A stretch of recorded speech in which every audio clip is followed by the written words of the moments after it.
திருமால் அவதாரத்திலேயே மிக பிரபலமானது ஒன்று ராமவதாரம், இன்னொன்று கிருஷ்ணவதாரம். கிருஷ்ணர் அவதாரத்தில் தனது சக்திகளை நிறைய இடத்துல பயன்படுத்தினதுனால கிருஷ்ணர் விஷ்ணுங்கிற உண்மை அவரை சுற்றி இருந்த நிறைய பேருக்கு தெரியும். ஆனால் ராமவதாரத்தில் சாதாரண மானிட பிறவியாகவே இருந்தார் விஷ்ணு. அதனால அவரது தாய் தந்தை மனைவிக்கு கூட அவர்தான் விஷ்ணுங்கிறது தெரியாது.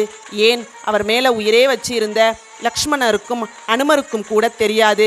ஆனால் போர்க்களத்தில் ராவணன் மாண்டு கிடக்கும் பொழுது மண்டோதரி ராமரை பார்த்து பரமாத்மான்னு அழைச்சாங்க. ராமாயணத்தில் உள்ள 24,000 ஸ்லோகத்தில் மண்டோதரி மட்டும் ராமரை அப்படி அழைச்சி இருந்தாங்க. யாராலும் வெல்ல முடியாத பரமாத்மாவை எதிர்த்து தீமை பக்கம் நின்று இப்படி உயிரை விட்டுட்டீங்களேன்னு தன் கணவரை பார்த்து அழுது புலம்பினாங்களே தவிர ராவணன் சாவிற்கு காரணமான யாரையும் ஒரு கடும் சொல் கூட சொல்லல.